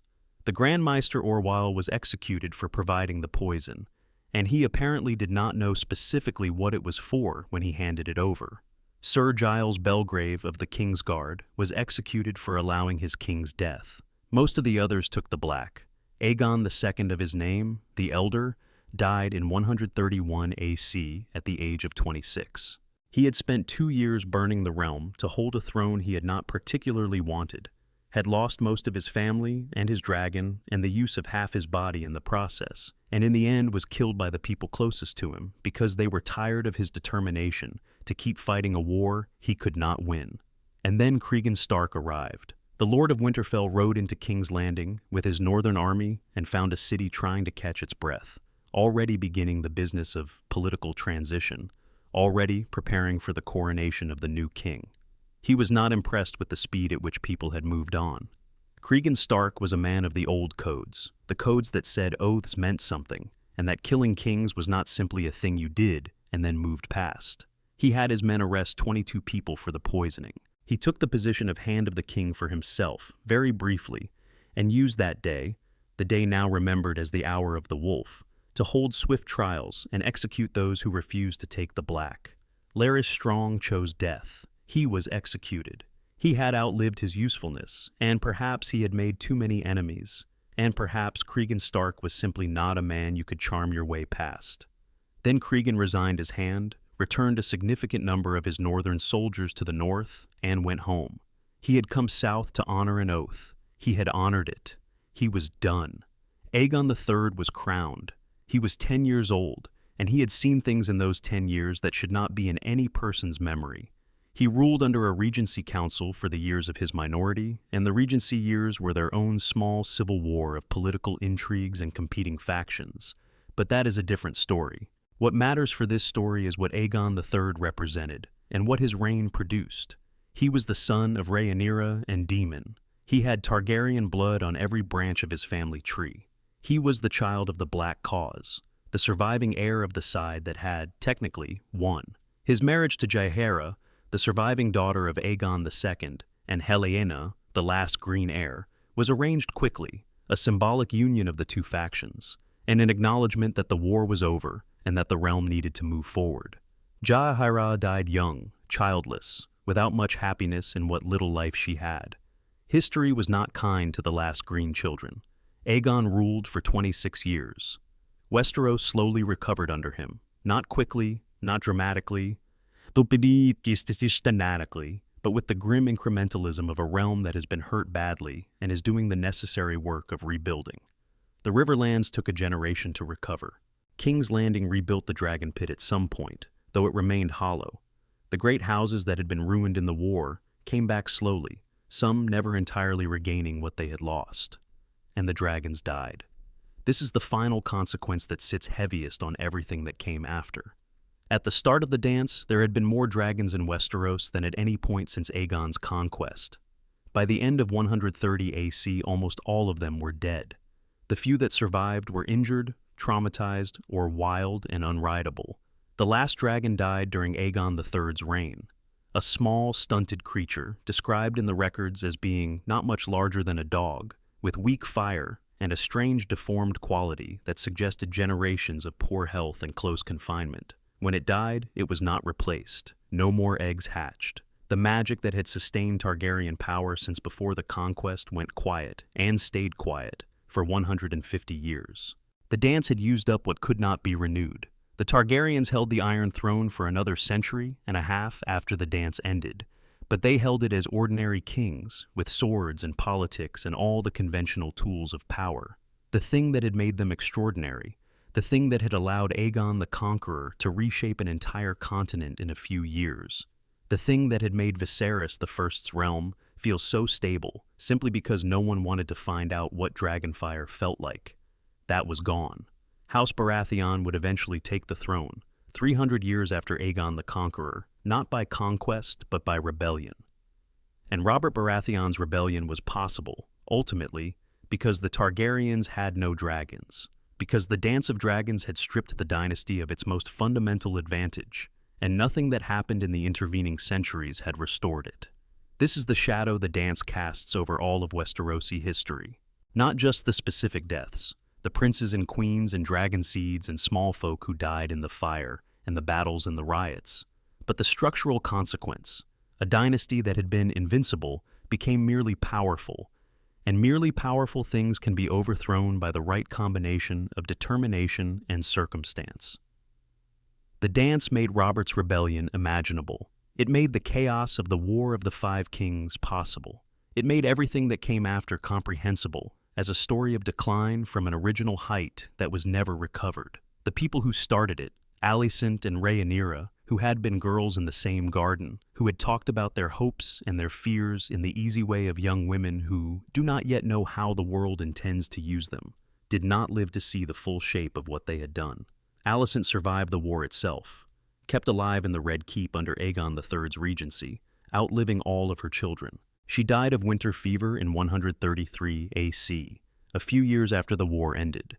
What she thought in those final years, whether she found any peace in them, whether she ever understood the depth of the misunderstanding that had sparked everything, the misinterpretation of her dying husband's last words, is not something the records preserve. Rhaenyra was already gone. She had been gone since October of 130, devoured on the island where her dynasty had begun, with the last of her children as a witness. What endures, beyond the body count and the burned castles and the dead dragons, is the question. The question that the dance poses to anyone who sits with it long enough. Was any of it necessary? Was there a version of this history where someone, at some point, made a different choice, said the thing that needed to be said, or didn't say the thing that made it worse, or simply chose to not inherit the grievance and carry it forward. Rhaenyra could have been more politically careful in her early years. Viserys could have been more honest about the tensions he was creating with his remarriage. Alicent could have chosen, in that miserable moment at her husband's deathbed, to interpret his words in the light most favorable to peace rather than the light most favorable to her son. Otto could have been a different kind of father, with a different kind of ambition. Daemon could have been any number of things other than what he was, but they were what they were, and the realm paid for all of it. The Dance of Dragons lasted approximately 2 years. It killed both claimants to the throne, multiple princes and princesses, more than a dozen dragons, tens of thousands of soldiers, and an unknowable number of small folk who are not in the chronicles because they were simply not important enough to record. It broke the back of Targaryen power in a way that nothing in the following 3 centuries ever fully repaired. And it left a 10-year-old boy on the Iron Throne, holding his mother's crown in hands that had watched too much die, with a world that needed to be rebuilt, and a dynasty that needed to remember how to function without fire. Aegon III, the Dragonbane, the Broken King. He ruled for 26 years, and he kept the realm mostly together, and he never loved a dragon in his life. Perhaps that was the sanest response possible. Perhaps the healthiest thing that could be done with the inheritance he had been given was to hold it gently, without illusion, without the burning certainty that had consumed everyone who came before him. The last dragon died on his watch, and he watched it go without calling for another. He had seen what dragons cost. The Dance of Dragons is not ultimately a story about succession law or constitutional right, or even the question of whether women can rule. It is a story about what happens when a family loses the ability to trust each other, when the people who were supposed to be on the same side spend so many years working against each other in small ways that by the time the real moment arrives, they have forgotten how to stop. It is a story about the slow accumulation of ordinary failures, pride, misunderstanding, the desire to be right more than the desire to be safe, the inability to imagine that the worst-case scenario is actually possible until it is already underway. It is also a story about the cost of power when power has no limit. The Targaryens had dragons, and because they had dragons, they had never really been forced to develop the other muscles of governance, the art of compromise, the discipline of restraint, the capacity to absorb a defeat and remain functional. When the dragons turned on each other, none of those other muscles were there to compensate. What makes this history resonate, centuries removed, is how recognizable it is. Every element of the dance exists in some form in every institution and family and group of people who have ever tried to hold power and failed. The heir who is competent but not traditional enough.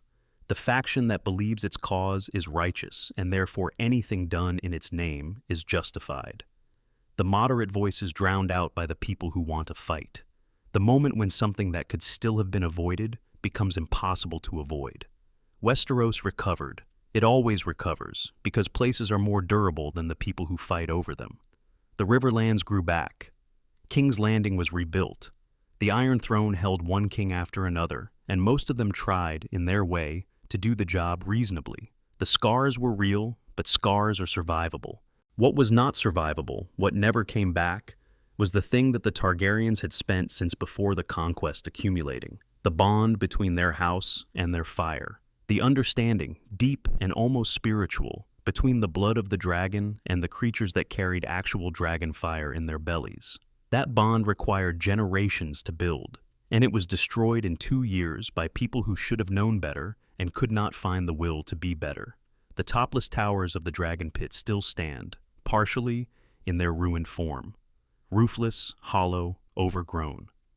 The hill they stand on is called the Hill of Rhaenys, named for the queen who never was, the woman who had her crown taken from her in 101 AC and who spent the next decades watching the consequences of that theft ripple outward until they consumed everyone.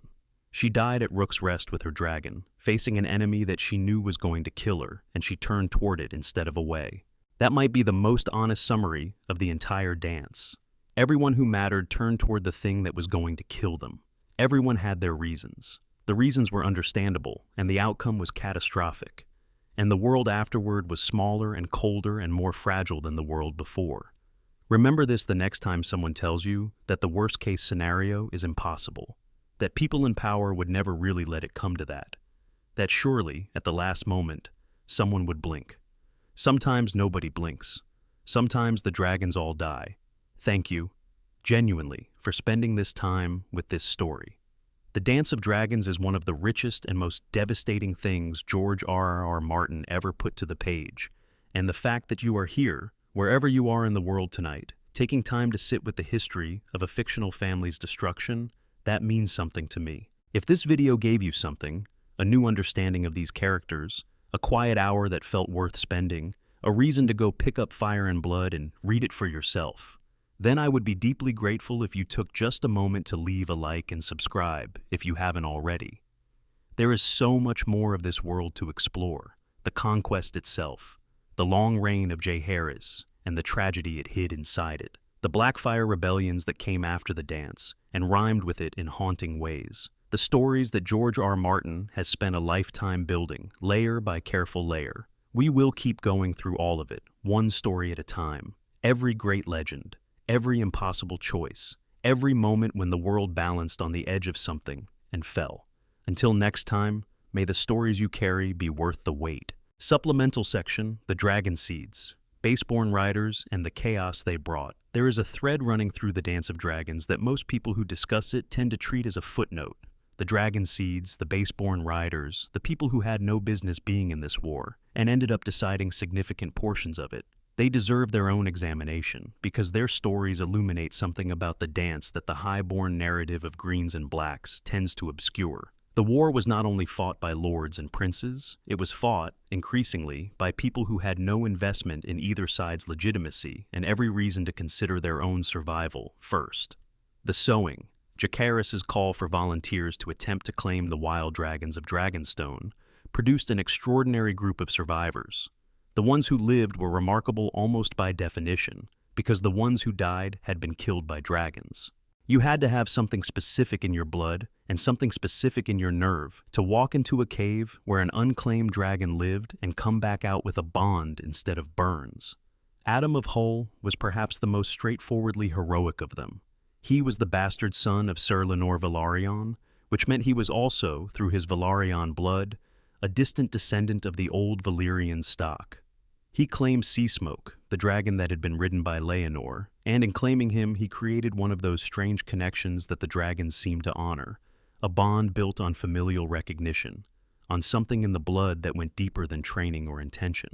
Adam fought for the Blacks with genuine commitment, and his story ended badly in a way that says everything about the suspicion that eventually contaminated Rhaenyra's court.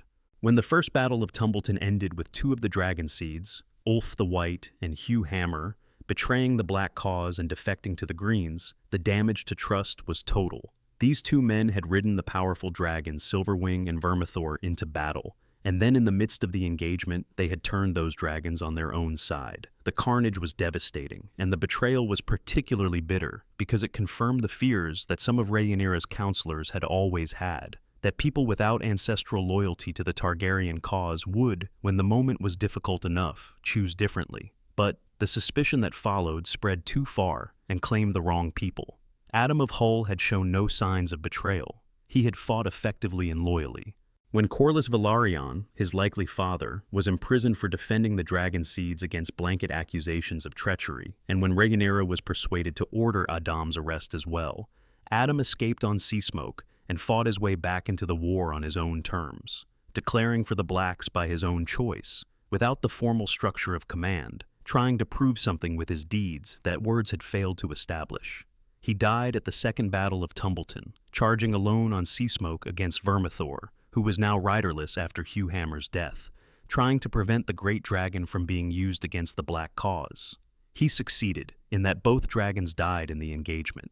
It was a remarkable act of sacrifice from a man who had every reason to simply leave. Nettles was stranger still. She had claimed Sheepstealer not through the dramatic single confrontation that most stories of dragon bonding tend to describe, but through patience, arriving every morning at the dragon's lair with fresh sheep, waiting, making herself known, making herself familiar, until gradually, the great wild beast began to associate her presence with food and her smell with safety. It was the most unglamorous possible approach to dragon bonding, and it worked better than the approaches of most of the people who had come before her with better blood and more confidence. Her relationship with Daemon Targaryen has been a subject of speculation ever since. The evidence in Fire and Blood is suggestive but not conclusive. They were operating together in the Riverlands for months, and Daemon's correspondence during that period suggests a closeness that went beyond simple military partnership. When Rhaenyra, in the final paranoid months of her reign over King's Landing, sent orders for Nettles to be arrested and killed, Daemon received word before the arrest could happen. He sent Nettles away. He told her to run. He sent her a note, the contents of which are reported differently by different sources, but which essentially told her that she was in danger, that she needed to leave, and that she should not wait. She took Sheepstealer and flew away and was never seen in the known world again. The dragon Sheepstealer also disappeared. Some legends place them in the eastern mountains, in the Shadowlands near Ashai, in distant corners of Essos where the long arm of Westerosi politics could not reach. Whether any of this is true, or whether Nettles simply found somewhere to live out her days without anyone tracking her movements, is impossible to say. But the fact that Daemon chose her safety over his political relationship with Rhaenyra, at a moment when that relationship was already strained to its breaking point, is one of the more quietly human things in the whole war. He had lived his entire life at the center of great events, making choices with enormous consequences. And in one of his last significant acts, he used whatever influence he still had to get a young woman with a dragon somewhere safe. Hugh Hammer and Ulf the White, the two dragon seeds who betrayed the Blacks at Tumbleton, represent the opposite trajectory. Their story is told with open contempt by most of the chroniclers, which probably reflects the bias of people writing after the war ended. But if you try to understand them without that contempt, their choices become at least comprehensible. They had been ordinary people. Hugh was a blacksmith or smith's assistant. Ulf was a man-at-arms of some kind, before the sowing gave them dragons. And once they had dragons, they were among the most powerful military assets in Westeros. They had been given something extraordinary and told to use it in service of a cause that was not theirs, in exchange for rewards that were always somewhat vague and always deferred to an uncertain victory. When the tide seemed to be turning and the Greens offered them better terms, or simply more immediate reward, they took it. They were not idealists. They had never been asked to be. And the chaos they caused at Tumbleton was the direct result of the Black Council's decision to arm people without securing their loyalty through anything more substantial than promises of future gratitude. Hugh Hammer declared himself a king briefly in the aftermath of Tumbleton. King Hugh the Hammer, Lord of the Reach. The audacity of it was breathtaking, and it lasted approximately as long as it deserved to. He was killed at the Second Battle of Tumbleton, when the Green forces that had been his nominal allies turned on him because a dragon seed king was no more acceptable to the High Towers than a Targaryen queen. His dragon Vermithor died in the battle with Adam of Hull. Ulf the White was poisoned by his own supposed allies in the Green Army, who understood that you could use a man of his kind in a war and then have significant reasons not to let him survive its end. The dragon seeds are a window into something the high nobility on both sides never fully reckoned with. The war was consuming everyone, and the people being consumed were not all moved by the ideals that the people commanding them kept invoking. Dragons made dragon seeds powerful, but they did not make them loyal, and loyalty had to be earned and maintained in ways that both the Blacks and the Greens consistently failed to prioritize. Supplemental section, the Riverlands. The battleground at the heart of everything. If the sea was the domain of the Velaryons, and the capital was the focal point of green and black political claims, the Riverlands were where the war was actually felt, in its rawest and most continuous form. The Riverlands occupy the geographic heart of Westeros, situated between the North, the Vale, the Westerlands, the Reach, and the Crownlands. They are the territory that any campaign aimed at controlling the continent must either pass through or pacify. Every major Westerosi war has left its marks on the Riverlands, and the dance left some of the deepest. The River Lords were not unified. That was the first and most persistent problem of the Black cause in the Riverlands. House Tully, the paramount lords of the region, were nominally for the Blacks, but Lord Grover Tully was old and ill and effectively incapacitated, and the younger family members were split between those who wanted to honor the family's alliance commitments and those who thought waiting to see how things developed was the wiser course. This meant that the Riverlands entered the war not as a coherent fighting force, but as a patchwork of individual lordships, each making their own decisions, which created exactly the kind of fragmented landscape that marauding armies could exploit. Sir Criston Cole understood this. His campaign through the Crownlands and into the Riverlands in the early months of the war was designed to demonstrate Green strength and to flip Riverlords away from the Black cause through a combination of military demonstration and selective brutality. He took Harrenhal. He sacked Duskendale. He burned through the countryside with an efficiency that made his name hated in the region for generations. But the Riverlands also produced some of the most effective Black commanders of the war. Lord Bennifer Blackwood was fierce and capable. Lord Pate Mallister held his ground when others did not. And the young Kermit Tully, who came into his inheritance midway through the conflict, proved to be exactly what the Black cause needed in the field. Aggressive, quick, willing to take calculated risks, and good enough to make them pay off. The Butcher's Ball was the engagement that ended Sir Criston Cole. He had been the kingmaker, the man who had personally crowned Aegon II, the most recognizable military face of the Green cause. He had burned his way through the Riverlands and seemed untouchable. Then he walked into a situation he had misjudged, and a combined force of Black River lords caught his army in the open, in a meadow, and cut it apart. Criston Cole died in that meadow, along with most of the army he had brought with him. The precise circumstances of his death are given different colorings by different sources. Some make it a heroic last stand, others describe something more chaotic and less dignified, but the outcome was unambiguous. He was gone. The Battle of the King's Road, which came later, ended Lord Boros Baratheon. Boros had committed the Stormlands to the Green cause early and aggressively, and he had a confidence in his own military ability that was perhaps not fully earned. When Kermit Tully met him at the King's Road with the full force of the Riverlord army, Boros fought personally and died in the engagement. With him went the last significant Green field force. The Riverlands, across the 2 years of the dance, lost more than any other region in real terms. Villages were burned by Green forces, and then the ruins were burned again by Black forces, and then the surviving inhabitants tried to rebuild and were burned a third time by someone passing through. The river trade that had made the region prosperous collapsed as no merchant or bargeman could guarantee the safety of goods on routes that might be contested on any given day. The small folk fled to walled towns where they could, hid in forests, tried to wait out the armies that kept moving through their lives. When the war ended, the Riverlands required years of careful management just to stabilize, let alone recover. The memory of it, the particular specific memory of what it meant for a great power to turn its military against its own territory in the course of a succession dispute, lived in the region for a very long time. Supplemental section. What the war meant for women and power in Westeros. The Dance of Dragons is, at its structural heart, a war about whether a woman could rule. And the way it ended, with both the female claimant and the male claimant dead, with a child king on the throne, with the realm exhausted and the dragons gone, did not actually resolve that question in any clean or definitive way. Rhaenyra was the named heir. She was specifically, publicly, emphatically declared her father's successor. She had oaths sworn to her by the lords of the realm. She had a legitimate claim by every standard her father could establish within the existing system. And she was denied that claim, not because anyone found a legal argument against it that held up, but because a significant portion of the governing class of Westeros simply did not want to be ruled by a woman and used whatever justifications were available to avoid it. The question of female succession in Westeros did not get any clearer after the dance.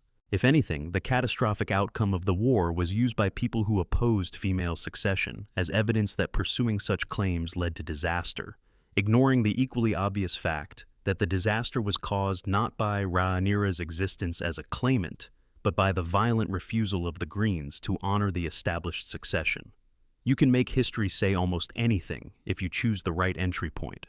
But there is something else worth noting, which is the remarkable number of women who were militarily and politically significant during the dance on both sides.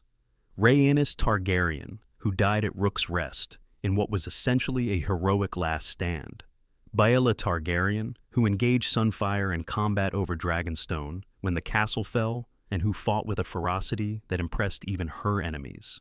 Lady Jane Arryn of the Vale, who committed the military resources of the Eyrie to the Black cause, and maintained that commitment through the entire war.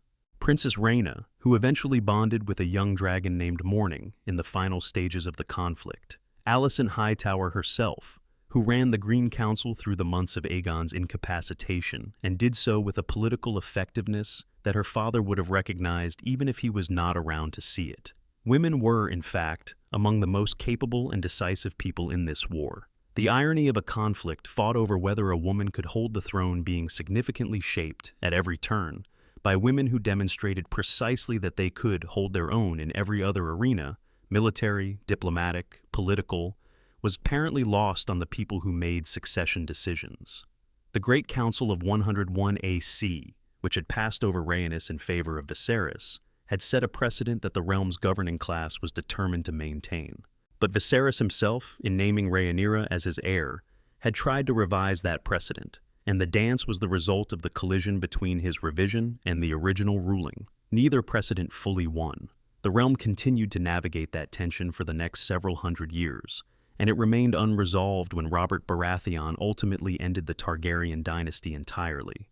What the dance established, if anything, was the cost of that tension when it was not managed diplomatically. Not the answer to whether women could rule, that remained a live question, but the price of resolving it through force.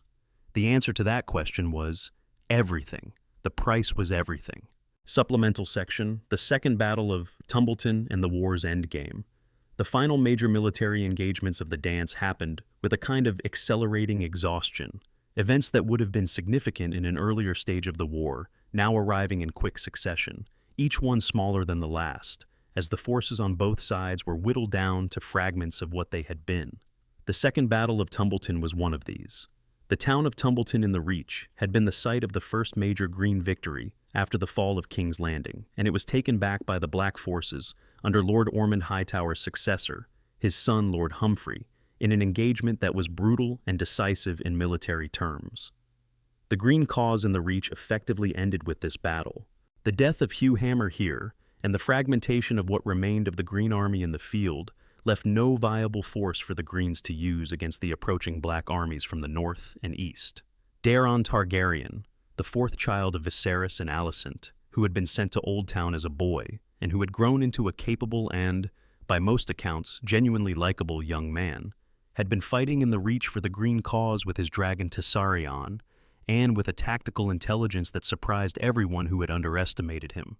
He died in or after the Second Battle of Tumbleton, under circumstances that are disputed. Some accounts say he was killed in the fighting. Others suggest he was killed afterward, in the chaos of the battle's aftermath, when order had broken down and men were dying in ways that would not be formally recorded as military deaths. With Daeron gone, every child of Viserys and Alicent was dead. Aegon II sat alone in King's Landing, with no living full siblings, no functioning dragon, no field army, and the military forces of multiple great houses converging on him. He had won nothing. He had purchased Rhaenyra's death at the cost of his own destruction, his family's destruction, and the destruction of everything his father had built. And still he would not bend. Lord Corlys Velaryon, the Sea Snake, who had been imprisoned by Rhaenyra during her brief reign for defending the dragon seeds, was released in the chaos of the political transition after the storming of the Dragon Pit and the fall of King's Landing to Rhaenyra. He took over the role of managing the final stage of the Black War effort, working to bring the remaining Green resistance to an end through negotiation where possible and military pressure where necessary. His age, he was in his late 70s by this point, did not diminish his effectiveness, though it visibly wearied him. He had given more to this war than perhaps any other single person: his wife, his son, his grandchildren, his ships, his wealth, his health, his years. The armies of the Vale and the North were approaching King's Landing when someone in Aegon's immediate circle decided that the most pragmatic act available was ending Aegon himself. His death by poisoning, with the wine that he had in his hands on his way to the Sept, closed the last chapter of the active conflict. With him gone, there was no longer a Green claimant to fight for. The lords who had been managing his last stand quickly moved into the business of transition, arranging pardons, negotiating terms, deciding who would serve on the Regency Council for the new king, trying to salvage their positions in a world that had clearly moved on. Cregan Stark's arrival, and the brief fierce hour of the Wolf, was the last act of righteous fury that the war produced. Cregan had come south to honor an oath. He had promised Jacaerys Velaryon, in the cold of Winterfell in the early months of the war, that the North would come, It had come. It had arrived too late to fight. The war was effectively over by the time the Northern Army reached the capital, but it had arrived in time to insist on accountability, on the principle that killing kings, whatever the political logic, was not something you simply moved past. He held his executions. He took his day as hand. He went home. And Westeros, which had been burning for 2 years, began the slow work of deciding what it was going to be now. The settlements that followed the war were, in their way, as complicated as the war itself. Lords who had been on the losing side needed to be pardoned or punished in proportions that would hold the realm together without being so lenient that they felt no consequence for their choices. The Hightowers, whose patriarch Otto had engineered the whole catastrophe, retained their position in the Reach through a combination of political pragmatism and the fact that they were too significant a house to destroy without creating another destabilizing power vacuum. Alicent lived on in the Red Keep for a few more years, in a kind of quiet captivity that was more dignified than she might have expected, given everything she had been part of. She died of fever and was mourned, apparently sincerely, by some of the people who had once been her enemies, because people's capacity for complicated grief is larger than their politics usually allow. The realm stabilized, not quickly, not without cost, but it stabilized. And the new generation of Targaryen rule, under Aegon III and then his sons, was recognizably different from what had come before. More careful, less grand. More aware, perhaps, of how quickly things that seem permanent can come apart when the people responsible for maintaining them stop doing their jobs. The last dragon died sometime in Aegon III's reign. The date is not precisely recorded, because by then dragons had become singular enough that the death of one was a specific event rather than a pattern, and the specific event apparently was not witnessed by anyone whose account survived. The dragon in question was described as small, smaller than any adult dragon had a right to be, with a quality of diminishment about it that suggested the deterioration had been ongoing for some time. It died, and no new dragon hatched to replace it. The magic that Valyria had carried into Westeros went fully quiet. For 150 years, the Targaryens sat the Iron Throne and ruled with conventional tools, armies and gold and marriage alliances and the increasingly elaborate political machinery of a medieval monarchy. They were not without capable rulers in that period, not without people who understood governance and exercised it well, but they were ordinary in a way that previous Targaryens had never needed to be. And ordinary dynasties, without extraordinary advantages, eventually meet ordinary ends. Robert's rebellion ended the dynasty in 283 AC, almost exactly 300 years after Aegon the Conqueror had begun it. And it ended because a mad king, Aerys II, had no dragons. He had only wildfire and the desire to burn his own city, and a Kingsguard full of men who had to choose between their oaths and their consciences. If Aerys had had even one dragon, the story might have ended differently. If the Dance of Dragons had not consumed the Targaryens' greatest advantage, the dynasty might have held. The dance was the wound that never healed, the war that the Targaryens fought against themselves, using the tools that made them invincible until those tools were gone. And everything that came after, every conflict, every rebellion, every shift in the realm's political structure, was downstream of those 2 years in which an entire family burned itself alive. Closing reflection. Why this story stays with us. The Dance of Dragons has been retold and re-examined since the moment it ended. The chroniclers who lived through it left accounts that contradict each other in revealing ways, each colored by the allegiances of its author. Septon Eustace, who served at the Green Court, has obvious sympathies. Mushroom, the court fool who claimed to have been an eyewitness to events at the highest levels of both courts, tells a version that is more lurid and more personal, and possibly somewhat embellished. Grand Maester Munkun produced the most comprehensive synthesis, trying to reconcile the conflicting accounts with the scholarly apparatus of the Citadel, and his version became the foundation of how most people in Westeros later understood what had happened. But history is not just what happened. It is also what the people who come after decide to emphasize, and what they decide to minimize, and what they are trying to say through the choices they make in telling a story. The Dance of Dragons has been used across centuries to make arguments about women and rule, about loyalty and betrayal, about the dangers of dynastic succession systems that depend entirely on the health and clear thinking of a single aging monarch. It has been used to justify and to condemn, to warn and to mourn. What it is, at its core, before the arguments and the lessons, is a love story that went wrong. Multiple love stories, actually. A father who loved his daughter and his new wife, and believed that love could sustain what politics could not. A daughter who loved her father's belief in her, and spent decades trying to live up to it, in a world that kept telling her she was wrong for it. A woman who loved her children with a ferocity that exceeded her judgment, who let that love be weaponized by people who wanted something different from it. And two men, Demon and Aemond, who were alike in ways neither of them would have admitted, who loved power and the expression of power, who loved their own clarity and their own capability, and who found each other above a lake in the last light of a day in 130 AC and settled the whole terrible thing between them in a few minutes of fire and falling.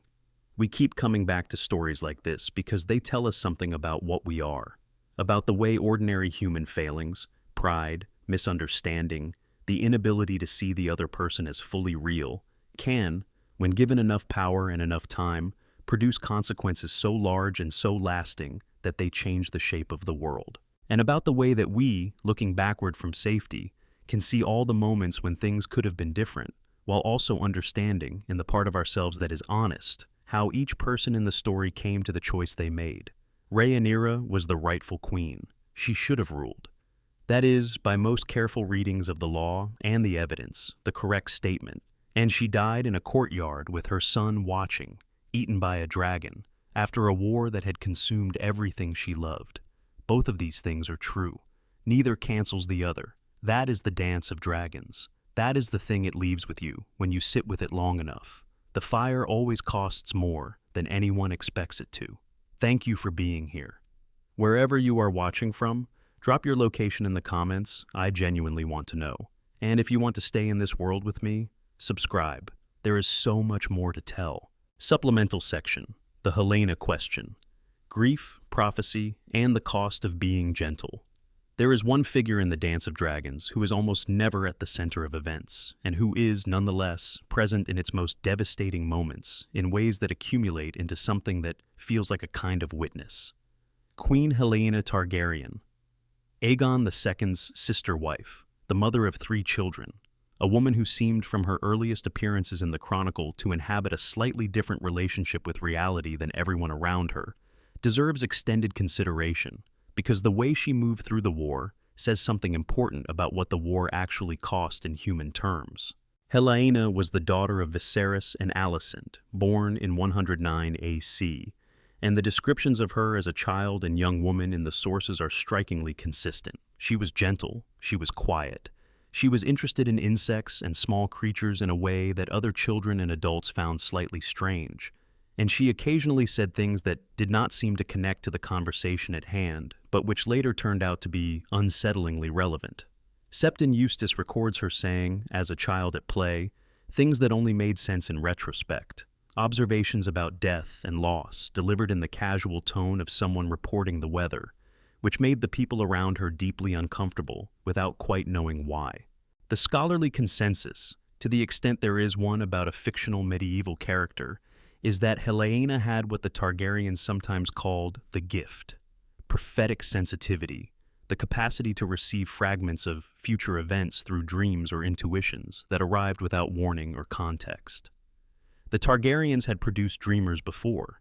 Daenerys the Dreamer, generations earlier, had famously dreamed of the doom of Valyria and given her family 12 years to move to Dragonstone. The gift was real in the lore, and Helena seems to have had a version of it that was low-level and persistent rather than occasional and dramatic, a kind of background static of future knowledge that she could not control or interpret clearly, and that manifested as strange comments and a quality of detachment from the normal social rhythms of her world. Her marriage to Aegon, her own brother, in the Targaryen tradition of keeping the blood close, was not, by any account, a warm relationship in its early years. Aegon showed little interest in her beyond what was required.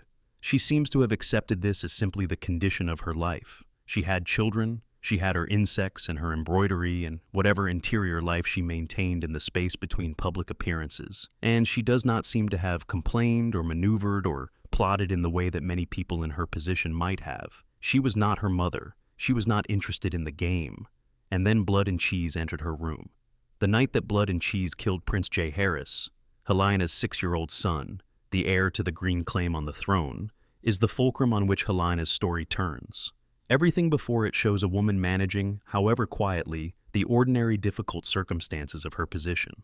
Everything after it shows someone whose capacity to manage has been exceeded.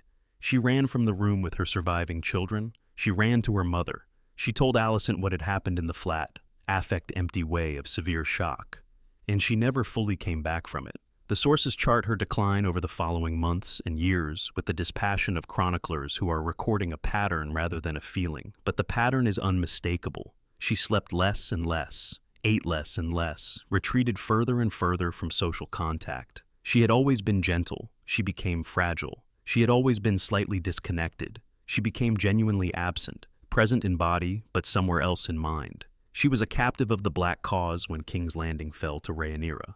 The treatment of captive members of the royal family in medieval systems tends to be complicated by the fact that they have political value, but also represent potential flashpoints for loyalty from people who were once their subjects. Helaena was kept in the Red Keep.